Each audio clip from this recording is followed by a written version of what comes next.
Right.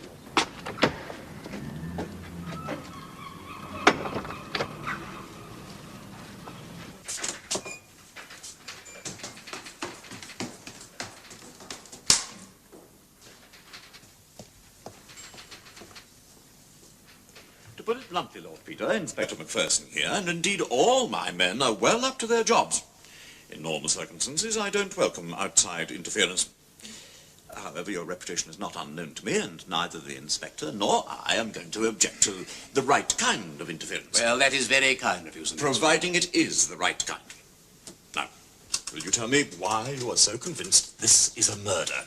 If you can find anybody who actually spoke to Campbell this morning, or saw him close enough to recognize his face, then my theory is a washout. And what is this theory? That the murderer brought the body up to the Minnock in Campbell's own car, wearing Campbell's soft hat and plaid cloak, so that at a distance anybody might mistake him for Campbell. The body was on the floor of the dickey, and there was a push bike on top of it. There were tar marks on the seat of the dickey, and then a blanket was tucked over the whole lot. There were tar marks on that too. When he reached the Minnock, he dragged out the corpse and tumbled it over the edge of the cliff and into the burn. Yes, well, if a murder was committed, I'm not saying it couldn't have happened the way you describe, but why shouldn't it just have been a simple accident? With Campbell stepping back to look at his painting the way artists do, and stepping back too far. Ah, yes, well, that's how it was meant to look, of course. But take a small point first. His palette and his painting knife were found on the ground beside his easel. Now, it's far more likely, if he were merely taking a critical look at his work, that he would have kept his palette on his thumb and his knife in his hand, ready to make any extra little touch required. In which case, it would have been far more likely that the palette would have been found beside the body and the knife halfway down the cliff. More likely, I grant you, but not certain. I mean, he might have put his palette down to light a cigarette, then step back to admire his canvas. Well, that is possible. It's a small point, as I said. However... And the paint was still wet when we found it. Precisely.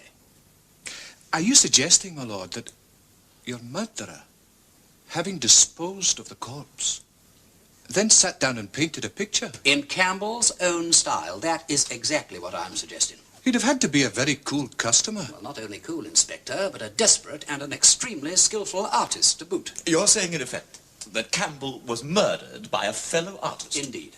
With what motive? Ah, yes. Well, we don't know what the motive was yet, do we? Yes, well, it's an ingenious theory as far as it goes, but I'm afraid I'm not entirely persuaded. Then let me try and persuade you, Sir Maxwell. A tube... Excuse me. Chief Constable? Oh, very well. Send him up. I'm sorry, Lord Peter, you were saying. A tube of paint was missing. How do you know? This was a tube of flake white. Well, I'm no artist. Has that some special significance? It is absolutely impossible for an artist working in oils to paint a picture without using flake white. It's a fundamental medium which he uses to mix with his other colours in order to produce various tints. A man such as Campbell would as soon think of setting out to paint without flake white as you, Sir Maxwell, would think of setting out to catch trout without a cast. And, of course, he did use flake white in abundance. I mean, look at those cloud masses. And that water. And there's his palette. Viridian cobalt, ultramarine, rose madder, vermilion chrome yellow, and an extra large blob of flake white. Come in. Just a moment, Sergeant. Has the area been well searched for that tube of paint? Twice, Sir Maxwell. First by his lordship and the sergeant here, and I've been up myself with the party. We couldn't have missed it. So your murderer has made a serious error. So it would appear. And he made his escape on the push bike he brought with him. Exactly. Is that the doctor's report, sir? It is, Sir Maxwell. It supports his lordship's theory. That's a pity. Great pity. There'll have to be an inquiry, of course, but for the time being, no mention anywhere of murder.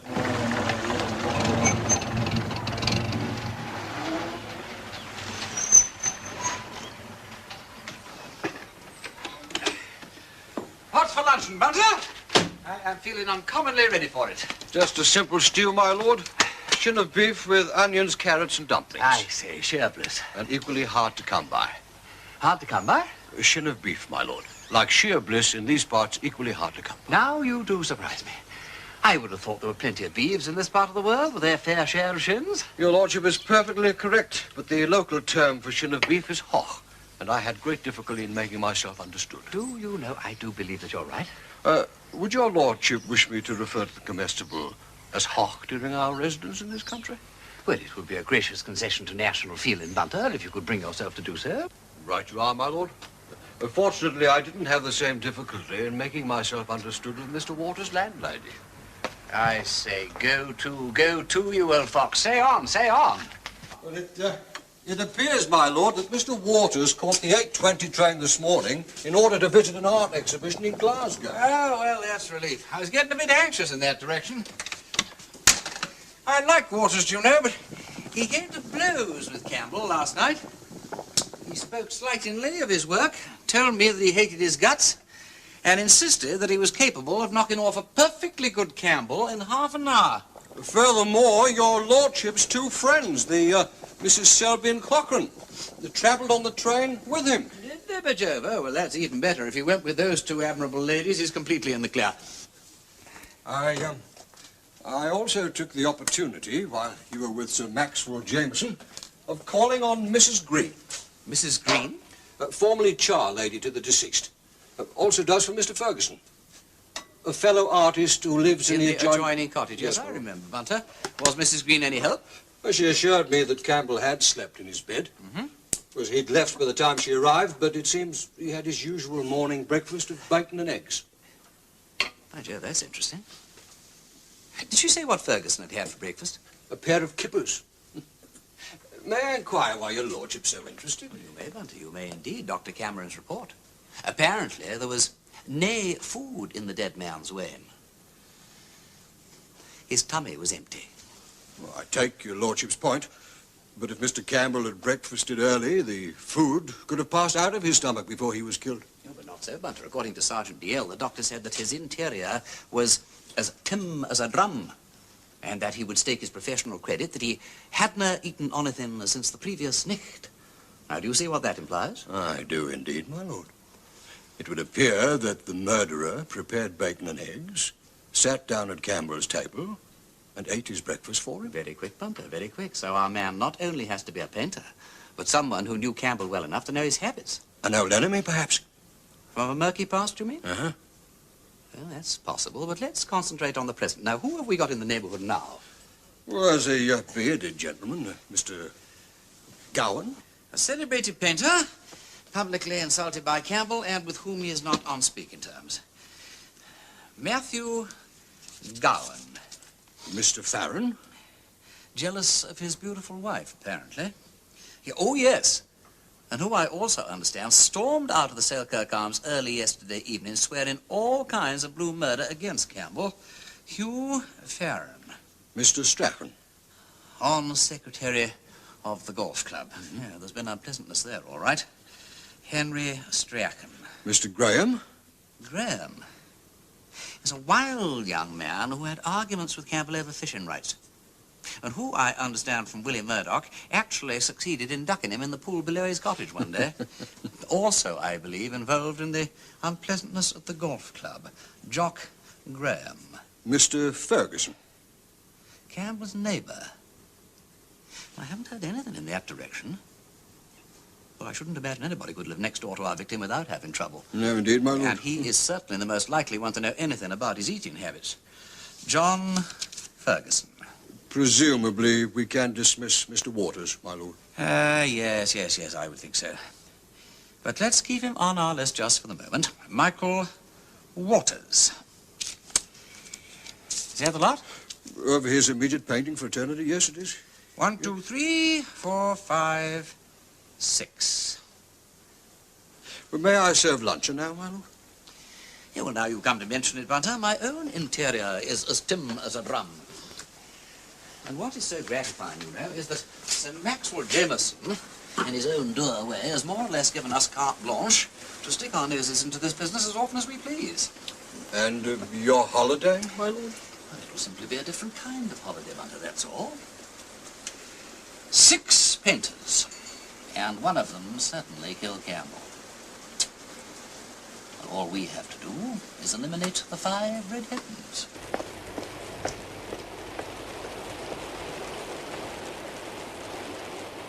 Gone to London, Mr. Alcock. When was this? Mr. Gowan caught the 8:45 from Dumfries. How did he get there? Hammond, the chauffeur, drove him to the saloon.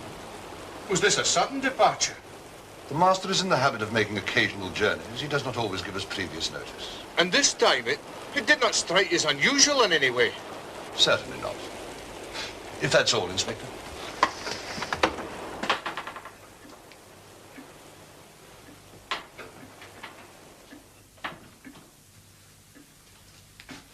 Inspector, your hat.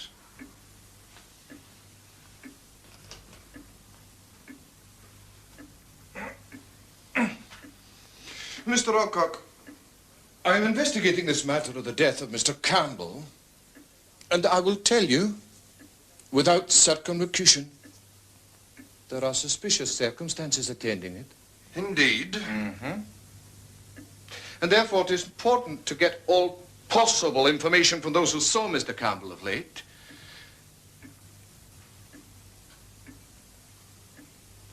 As a matter of routine, we have to know where everybody was at the time the calamity occurred. Naturally. No doubt if Mr. Gowan were at home, he would be anxious to give us all the assistance in his power. I am sure the master would be delighted to oblige. In his absence, can you speak for his movements last night? Very easily. Well? The master took the two-seater and went to Gatehouse at 7 o'clock to dine with some friends. Did the chauffeur drive him? No, he drove himself. What time did he return? He returned at 10:30 prompt and went directly to bed. Are you certain he did not go out again? Quite certain. He said he wanted a good night's sleep because he had to rise early, and I myself locked up. But if for any private or a personal reason he had wanted to leave the house again? Well, he could have done, of course. And if he had needed the car again? No, Inspector. Hammond has the keys to the garage. He would have to have awakened Hammond. Perhaps you'd care to question him. Or Mrs. Alcock, or young Betty, the kitchen maid. Later, maybe. It will not be necessary just now. Did Mr. Gowan say how long he'd be away? Yeah, he mentioned he would be absent from a week to 10 days. You have his address in London? He directed that all letters should be forwarded to his club. And that is? The Marlstick, Piccadilly. Mahlstick.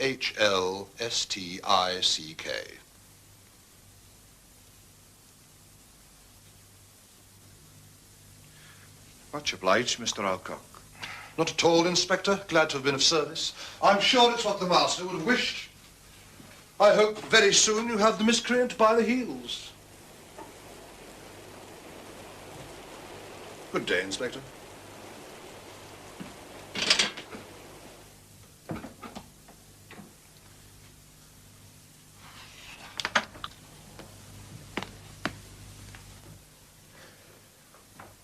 Mr. Alcock. Oh, Betty. Is the top floor still out of bounds? It isn't until the master tells me to the contrary, my dear. But it's awfully inconvenient. I need the airing cupboard. There are 2 airing cupboards, Betty. But the one down there is jam full. I've no place for these. Put them on the kitchen table then and let Mrs. Alcock deal with them. Well, it's all very mysterious. Mysterious? What's mysterious, my girl? The top floor is Mr. Gowan's studio. He's in the middle of an artistic experiment. He wants nothing moved until he returns. Is that clear? Yes, Mr. Alcock. I should think so. It must be puzzling to someone like you, but I can assure you, my dear Betty, when you're as familiar with the artistic temperament as I am, you think nothing of these little eccentricities. Nothing at all. Yes, sir. Betty. Yes, Mr. Alcock? You're a good girl. Thank you, sir. It occurs to me, you know the police are inquiring into Mr. Campbell's death. Well, we have nothing to hide here, but should they question you, unlikely in the extreme, but in the event, I should say nothing to them of the little restriction imposed upon us by Mr. Gowan. Just the sort of thing to arouse their curiosity. I mean, we don't want constables in large boots walking through his studio, do we? No, sir. Good girl.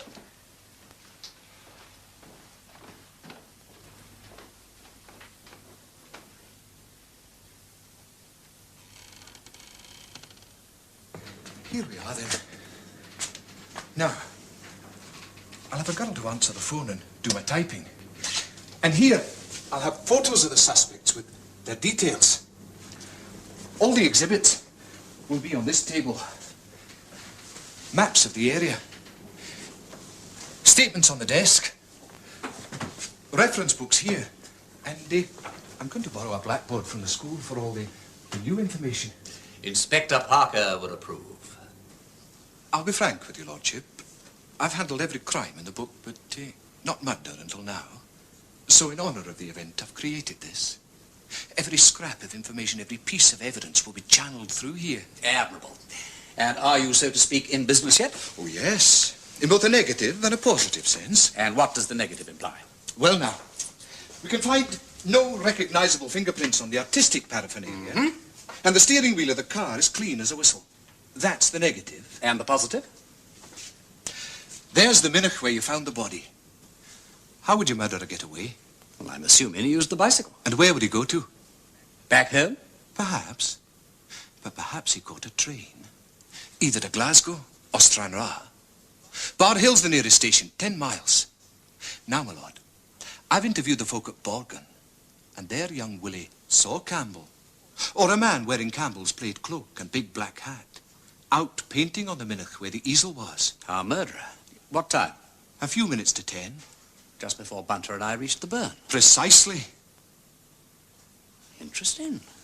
Now, the first train to Stranraer from Bar Hill is at 10:18. But he couldn't possibly have got that, even given him half an hour. Not on a bicycle, not over those hills. Maybe he had a car hidden nearby. If your lordship will excuse me, there is no need to speculate. I've checked with Bar Hill. Not a single passenger boarded the train there at 10:18. Oh, really? Come on, Inspector. You might have said that in the first place. I suppose he could have ditched the bicycle and hung around for the 2:50. You're getting a wee bit warm, my lord. Oh, that's concerning. I've a report from the station master at Penwerry. Well, there's the station before Bar Hill. Uh-huh. Well, a gentleman boarded the train there at 2:39. And the station master paid particular attention to him because he was a stranger and appeared out of the ordinary, nervous and excited. Where did he book to? Stranraer. And that is the train that connects with the boat to Larne. So you think our man may have fled to Ireland? It seems not impossible. What did he look like? A youngish buddy in a grey suit and a soft hat with a wee attache case. I have alerted the police at Larne. Well, you certainly get a move on, Inspector. Ah, Sergeant. What news?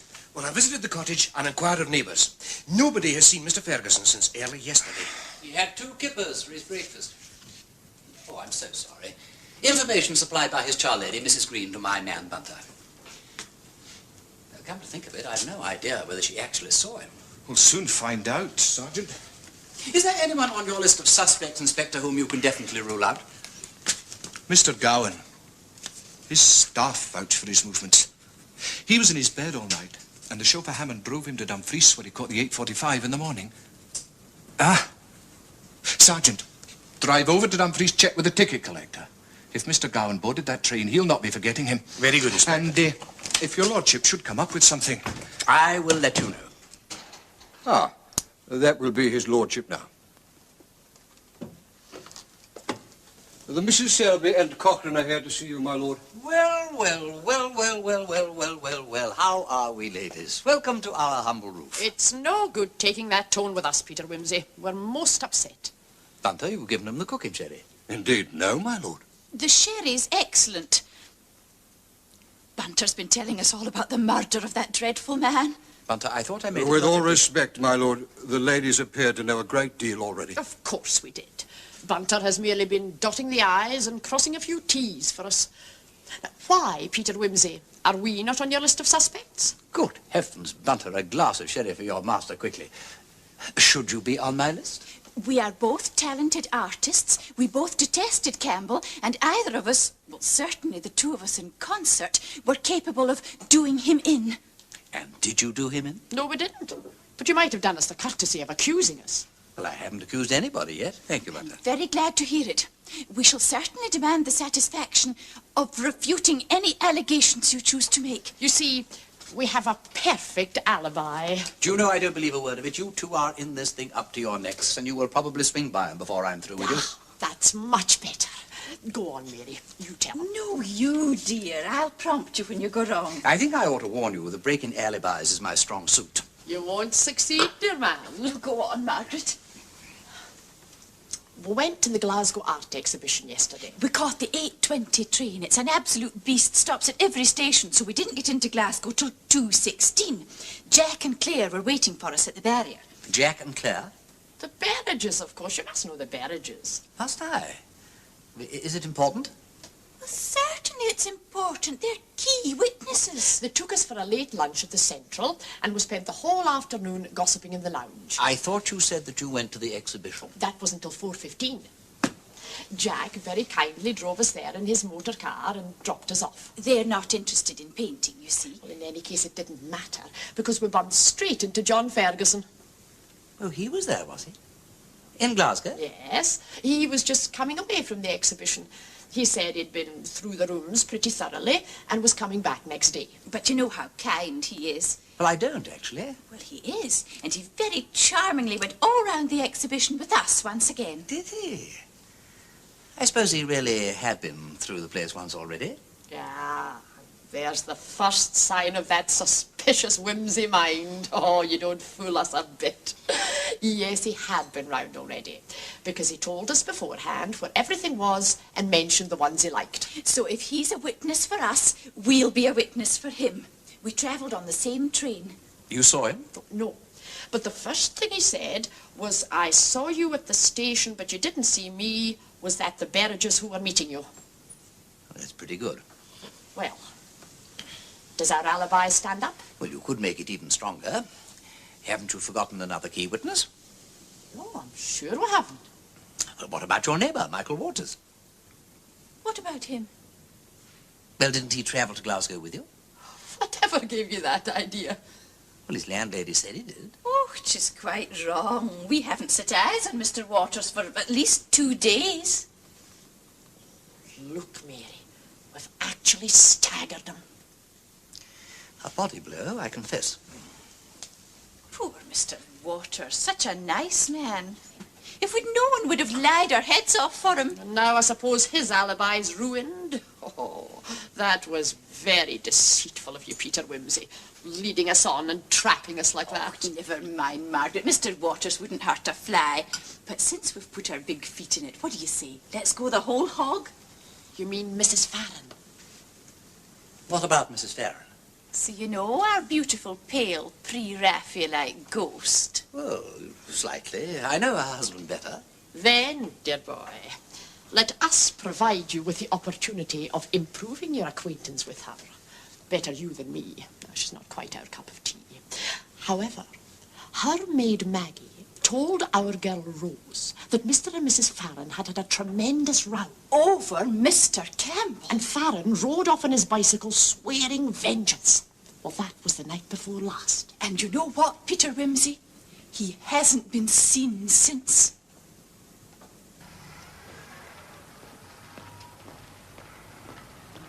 Mr. Graham, but I'd be glad if you would tell me. Damn it, no, I won't. Why should I tell you where I've been?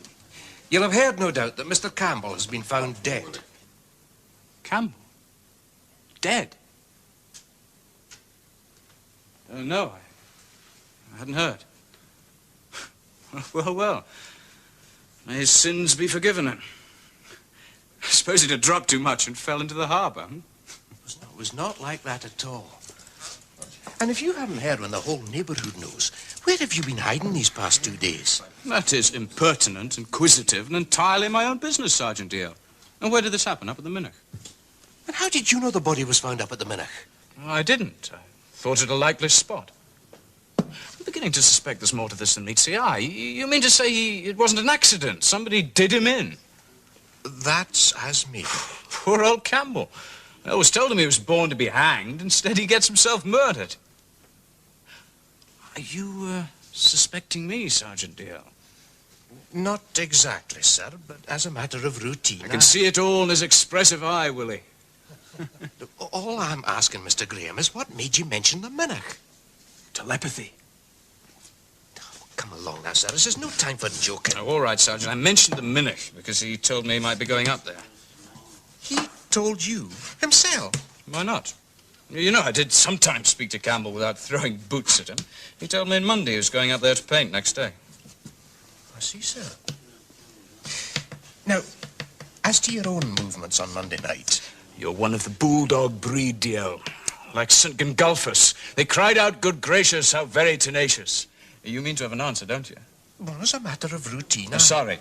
But in this case, want must be your master, as nurses said in the good old days. I was not up at the minute, but where I was is my own affair. Well, Mr. Graham, it's my duty to... Oh, run along. You know damn well I wouldn't hurt a fly. I understand you refuse categorically to state where you were last Monday night. Got it at last. Categorically, absolutely, and in toto. Yes, you better make a note of it in case you forget. Uh-huh. Well, I'll have to be reporting this to the authorities. You do that, Sergeant. They'll be making you inspector next. Poor devil. It's a shame to tease him.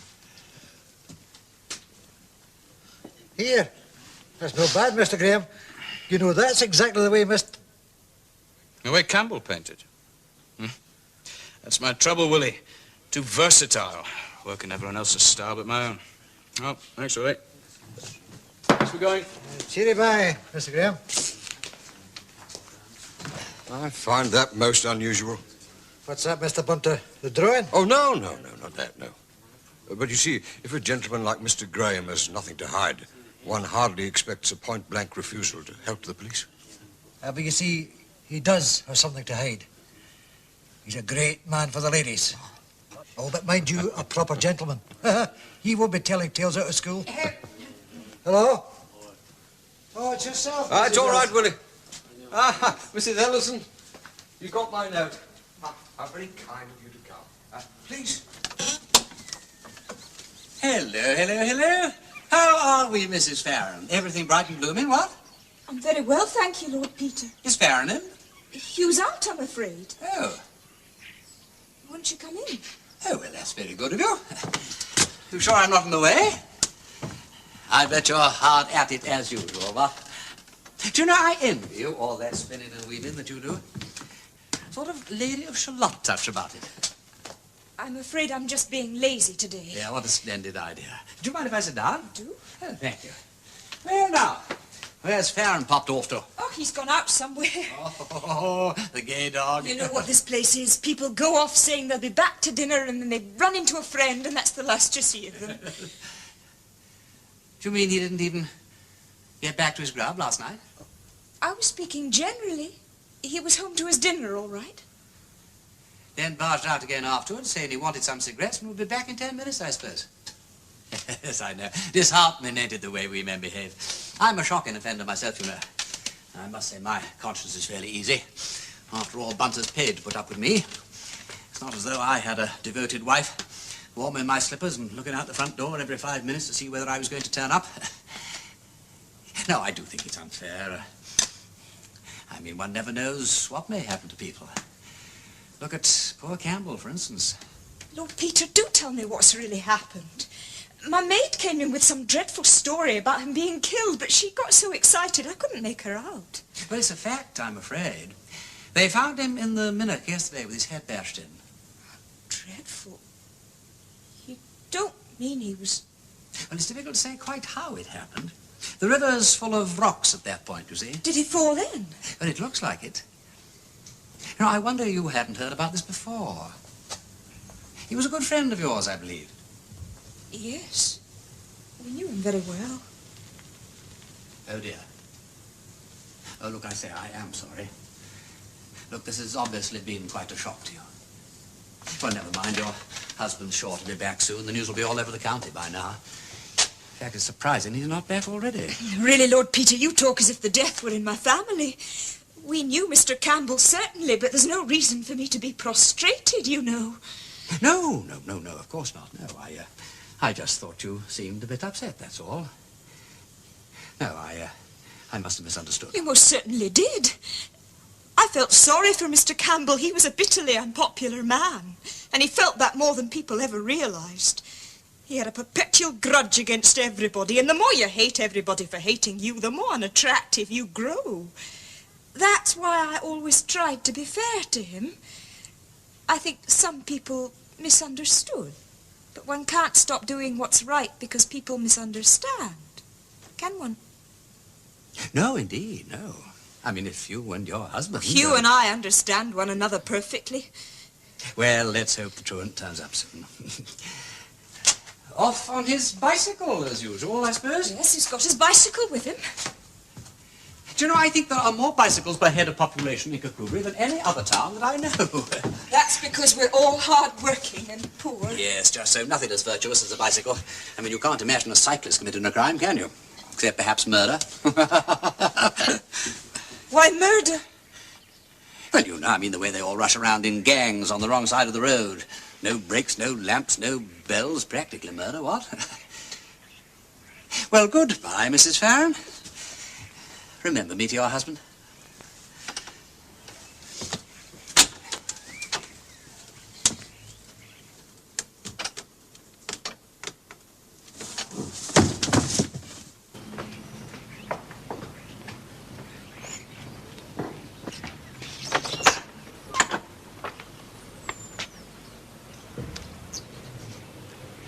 Do you need any help?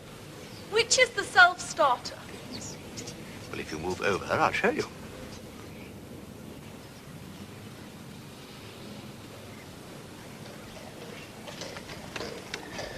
That one.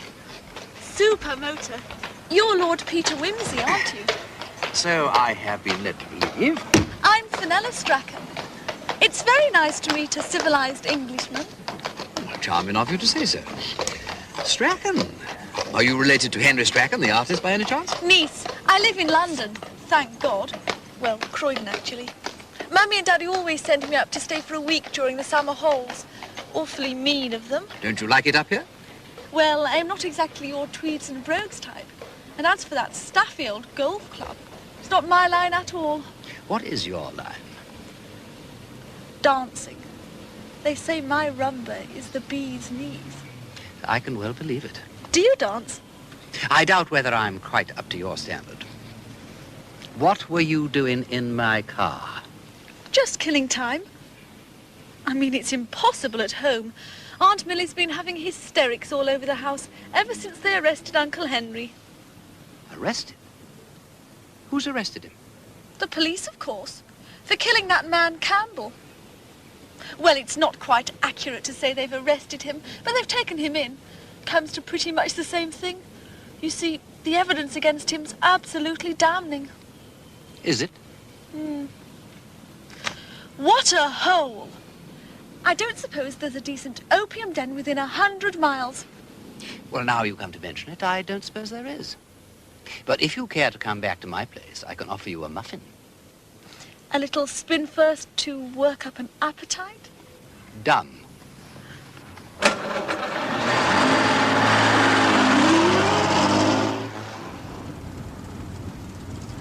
Have you ever thought of getting married? Well, I suppose one thinks about these things, but I haven't got round to it yet. Perhaps when I reach the age of consent, we might think of it then. You don't feel perhaps the age gap? Oh, no. I've always preferred older men. What a very delightful thought. And one to which we must certainly give serious consideration when the time comes. But talking of older men, Fenella... Uncle Henry? This damning evidence that you mentioned. Well, it certainly is. You see, he suddenly went whizzing off on his bike before supper on Monday evening, and that's the last we saw of him. Until when? Next morning, of course. He was out all night, and you should just have seen the state he was in. Clothes torn, all the skin off his hands, and the most wizard black eye. What happened to him? Did he fall off his bike and knock himself out in a ditch? If he'd said something like that, one might have believed him. You should just have heard the story he told. I didn't believe it for a minute. Now, let's get this straight, Mr. Strachan. At about 7 o'clock on Monday evening, you left home and cycled up to the old lead mines above Cretan. It's picturesque. I'd been meaning to go sketching out there for some time. It was a bit late in the day, wasn't it? I simply wanted to look around for a likely spot I could come back to. It's a dangerous place to go, with all those abandoned shafts and the ground so overgrown. As I discovered. But, man, I'm curious. What prompted you to set off so late in the evening? My wife said supper wouldn't be ready for at least an hour. I have a very tiresome young niece staying in the house. I felt like getting out and going for a spin, which is precisely what I did. On reflection, I agree with you, but if you think there's anything in the least funny about falling down one of those shafts... I don't, Mr. Strachan. It's a miracle you didn't break your neck. How did it happen? I was just deciding to go home when one bit of the old ruin caught my eye. I stepped back to view it better, and the next moment I felt the ground give way under me, and I was plunging downwards into darkness. I was unconscious a long time. At first I couldn't think where I was or what had happened. Pitch darkness all around me, and far up above, a tiny patch of starlit sky. I remember screaming and staggering to my feet. But the moment I did that, this frightful giddiness came over me, and I must have lost consciousness again. When I came to, it was broad daylight, and I could see where I was. Well, the shaft couldn't have been more than 20 feet deep, but it went sheer up like a chimney. I remember yelling, but no one heard me. It's a very lonely spot, of course. In the end, there was only one thing for it. To try and clamber up? It was an inch-by-inch process. Luckily, there were these horizontal crossbeams at intervals, and I was able to use those to get a breather now and again. I'd never have made it otherwise. Well, I can well imagine your feelings of relief, Mr. Strachan. What time was this? I don't know. I'd no watch. And what then, Mr. Strachan? I got on my bicycle and cycled straight home. What time are you home? I'm not sure. About 9:30. So for 14 hours, there are no witnesses to your movements? Now look here, Inspector. I've been absolutely straight with you, and I've had an experience I hope never to repeat. If you've got any ideas at all about my having killed Campbell, you can put them out of your mind. Vidney. I can put no ideas out of my mind at the present time. Somebody killed Campbell. You'd quarrelled with him. And according to my information, he threatened you with actual bodily harm. Exactly. He threatened me. There's no secret about it. Gowan and Graham were there too. According to the statement I have here, Campbell said to you, I hope for your sake our paths don't cross on neutral territory. There's some awful lonely places round here. That lead mine is an awful lonely place, Mr. Strachan. Are you suggesting he followed me there?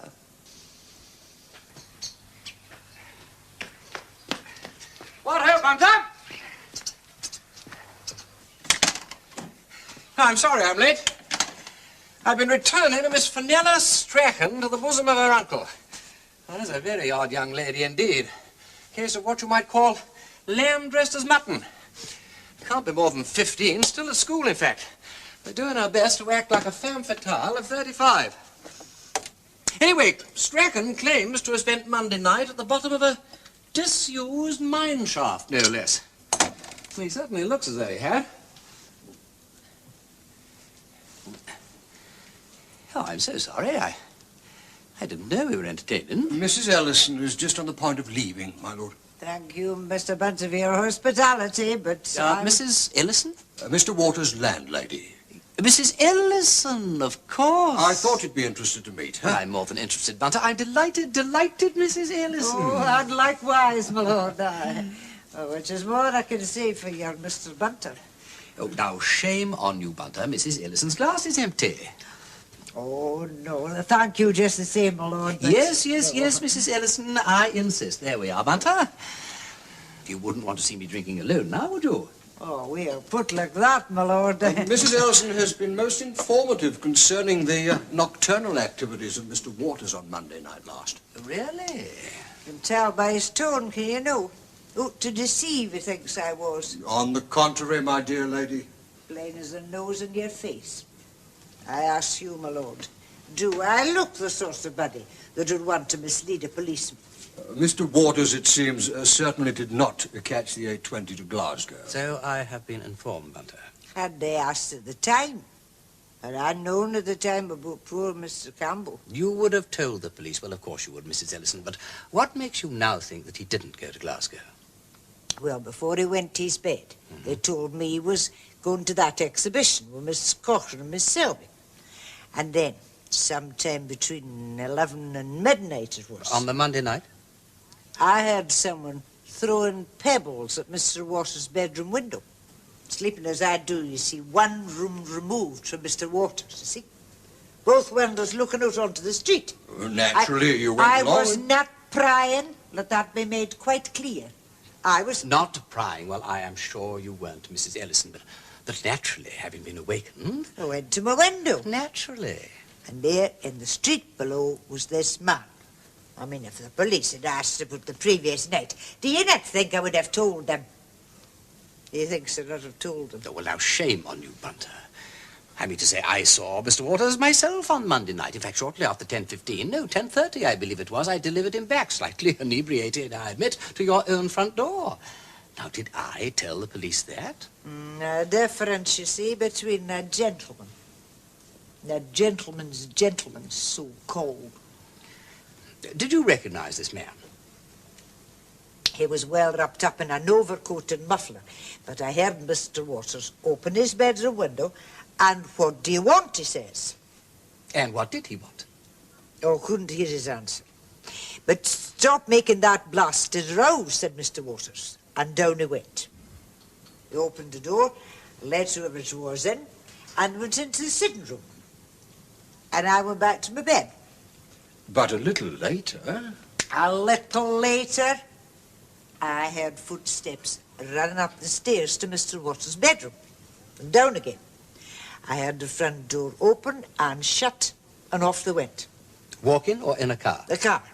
Then, but a quarter of an hour after that, I heard the door open again, and footsteps tiptoeing up the stairs to Mr. Waters' bedroom. I mean, had I known at the time, do you not think I would have told them? Thanks, I told them. And in the morning, Mrs. Ellison? Well, I wakened Mr. Waters at 7 as he asked to put his breakfast in the sitting room, and then I went off to do my little job of work that I always do. And when I came back about 8:20, I see that Mr. Waters has eaten a very sketchy sort of breakfast and gone. And? Off. On his bicycle. Bicycle? A bicycle that always stands inside the front door. Isn't that right, Mrs. Ellison? It was there on Monday night and gone on Tuesday. No, my lord. Mrs. Ellison, I am no end grateful to you. Well, now, come along, Bunter, show good intentions and escort Mrs. Ellison home. Thank you, I can manage quite nicely.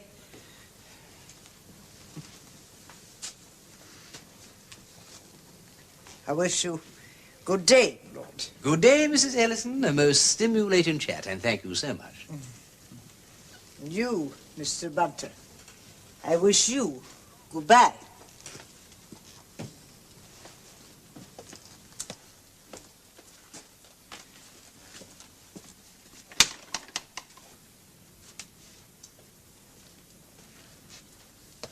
What do you make of that, my lord?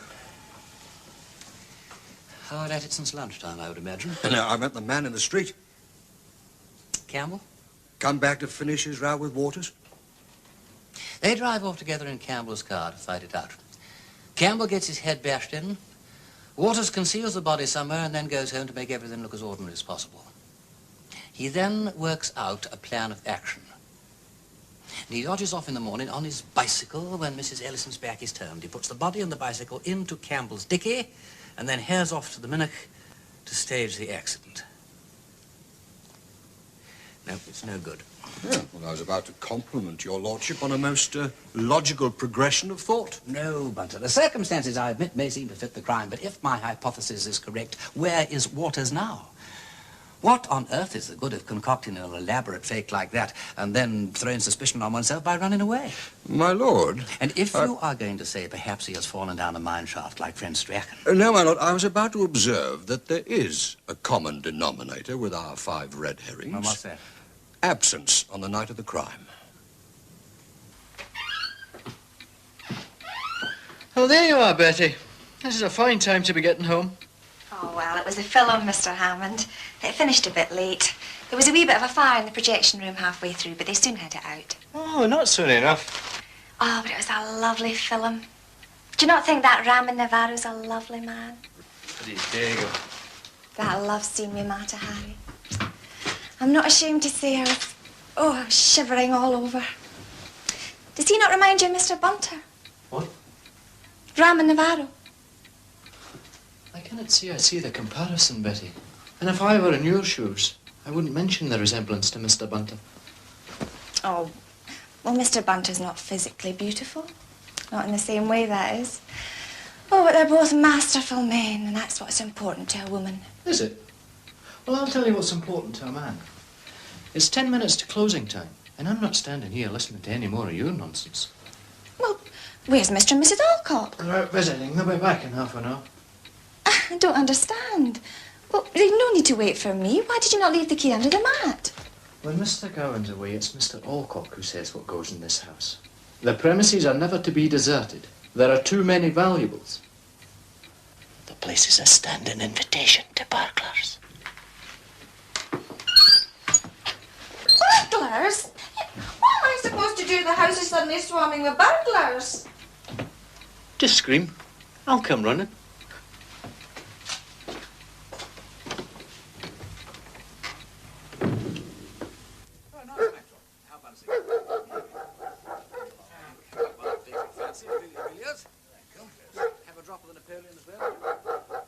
Incidentally, what about Macpherson's great idea? You know, that young man that boarded the train at Pinwary. Ah, we picked him up at Larne. And?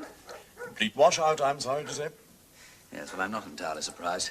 Matches are on the table. Thank you. Yes, a perfectly respectable fellow. Works for a linen factory. He's given a long weekend's leave to visit his family, who live somewhere near Pinwary. Due back on Monday. Overslept. Missed the train, had to hang around for the 2:39. Hence the agitation. Mark you, his description didn't exactly tally with any of our suspects. There we are. Thank you. I'll confound the fellow. Macpherson's in Ireland now, checking up on the story. He's wasted a whole day of one of our best men's time.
Ah!